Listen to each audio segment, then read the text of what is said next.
নমস্কার, আপনাদের সকলকে স্বাগত জানাচ্ছি। নতুন বছরে এসআইআরের ক্ষোভ, কত নাম বাদ গেল। যদি আপনার নাম তালিকাতে না থাকে অথবা আপনার নাম বাদ গেছে, তাহলে কি করবে? অনলাইন থেকে কিভাবে তোমরা নাম চেক করবে, অথবা তোমরা যে তালিকা বেরিয়ে এসেছে, যে লিস্ট অনলাইনে দিয়ে দিয়েছে নির্বাচন কমিশন, সেইখান থেকে তোমরা কিভাবে দেখবে অনলাইনে, সেটাও তোমাদেরকে আজকের এই ভিডিওটার মাধ্যমে জানিয়ে দেবো। তো এসআইআরের নতুন আপডেট বেরিয়ে এসেছে।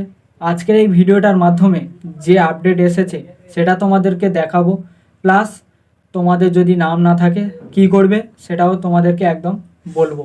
তো ভিডিওটা দেখতে থাকো, আর এই ভিডিওটা পরবর্তী নাগরিকদের কাছে শেয়ার করে দিও, যাতে তারাও বুঝতে পারে, বা তাদেরও যদি নাম না থেকে থাকে তাহলে তারা কিভাবে নাম তুলবে এই ভোটার তালিকা বা এসআইআর যে তালিকা রয়েছে। সো এই ভিডিওটা দেখো। তো তোমাদেরকে একে একে দেখাচ্ছি বা বলছি।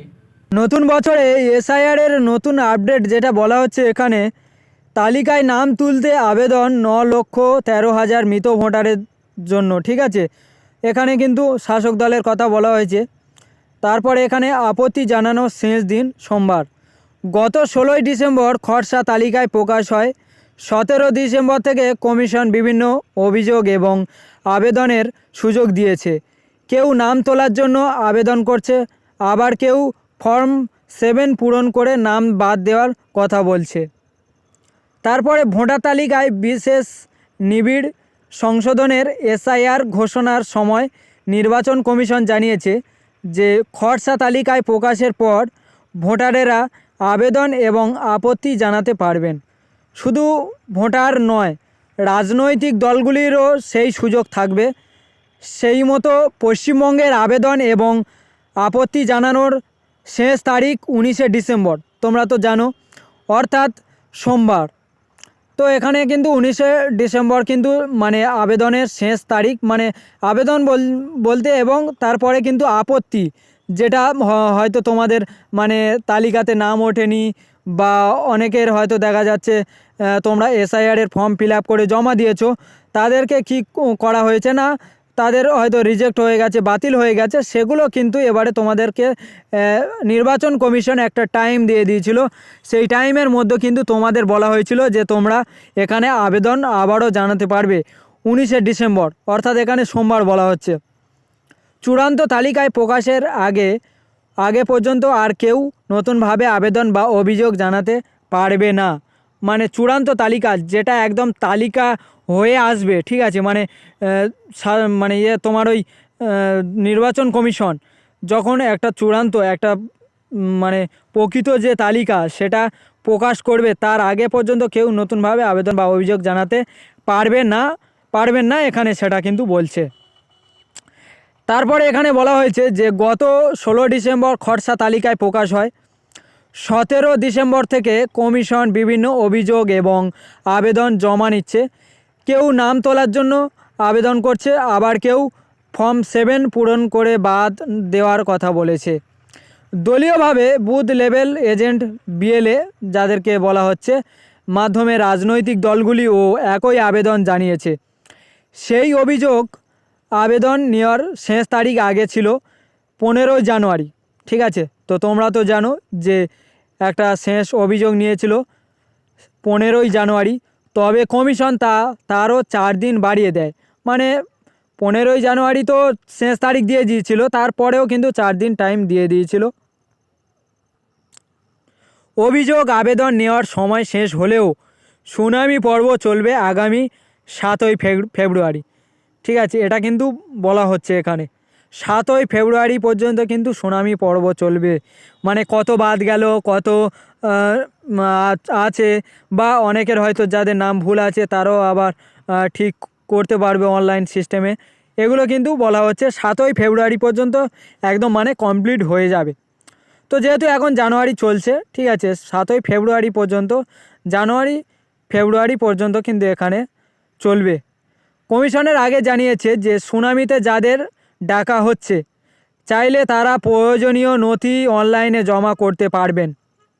ভালো করে শুনে নিন, শুনানিতে যাদের ডাকা হচ্ছে বা চাইলে তারা কিন্তু প্রয়োজনীয় নথি অনলাইনে জমা করতে পারবেন। 7ই ফেব্রুয়ারি পর্যন্ত সুযোগ আছে ভোটারদের কাছে। পরিসংখ্যান বলছে যে খসড়া তালিকায় প্রকাশের আগে পর্যন্ত নতুনভাবে ভোটার তালিকার নাম তোলার জন্য আবেদন জমা পড়ছিল 3,31,075 জনের। আর গত মাসে অর্থাৎ খসড়া তালিকার প্রকাশের পর নতুনভাবে কিন্তু তোলার জন্য আবেদন জমা পড়েছিল 3,31,075 যেটা বলা হচ্ছে, এবং পরবর্তীতে মোট 9,128 জন এখনও পর্যন্ত ভোটার তালিকায় নতুনভাবে নাম তোলার আবেদন করছে। শুধু তাই নয়, নির্দিষ্ট সময়ের মধ্যে কারো নাম বাদ দেওয়ার জন্য আবেদন করার সুযোগ ছিল। পরিসংখ্যা বলছে যে খসড়া তালিকায় প্রকাশের 56,867 জনের নাম বাদ দেওয়ার জন্য আবেদন পড়েছিল খসড়া তালিকায়। এবং এখানে কিন্তু অনেক প্রায় 1 লক্ষ দলীয়ভাবে তৃণমূল, এখানে যেটা শাসক দল বলা হচ্ছে, 13 জন মৃত ভোটারের তালিকায় তুলতে চেয়ে আবেদন করছে গত এতে, এগুলো কিন্তু মানে বলা হয়েছে, ঠিক আছে।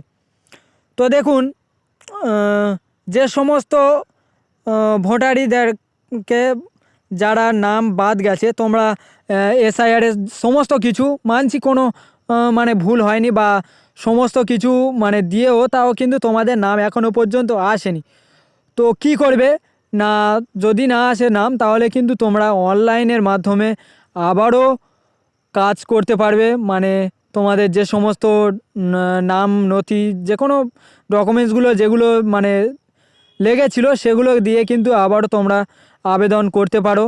অবশ্যই তোমাদের যদি 2002 সালের পরে যে ভোটার লিস্টের নাম, যদি আগে যদি যে নাম রয়েছে সেই লিস্ট অনুযায়ী কিন্তু তোমাদের যদি নাম থেকে থাকে, তাহলে কিন্তু তোমরা অবশ্যই করে তোমরা জানাতে পারবে। এর জন্য কিন্তু আদার্স কোনো সমস্যায় পড়তে হবে না বা আদার্স কোনো কিন্তু চিন্তা করতে হবে না।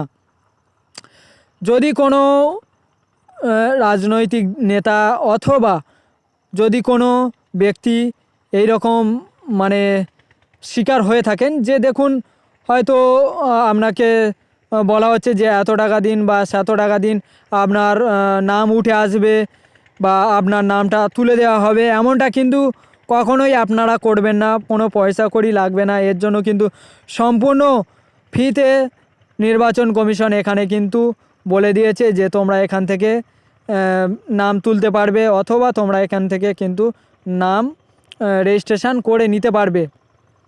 আর যে সমস্ত কথা শুনছেন বা এগুলো কিন্তু একদমই শুনবেন না, ঠিক আছে।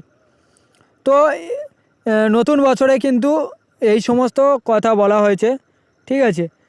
নতুন বছরে যে সমস্ত কথা বলা হয়েছে, যেগুলো কিন্তু আমি তোমাদেরকে একদম পুনরায় A to Z জানিয়ে দিলাম। তো ভিডিওটা ভালো লাগলে অবশ্যই লাইক করবে, কমেন্ট করবে, আর এই রকমই ইনফরমেশান ভিডিও দেখার জন্য চ্যানেলটাকে সাবস্ক্রাইব করবেন, পাশে বেল আইকনটা ক্লিক করে রেখে দেবেন। তাহলে কি হবে না, আমি যখনই ভিডিও ছাড়বো তোমাদের কাছে সঙ্গে সঙ্গে পৌঁছে যাবে।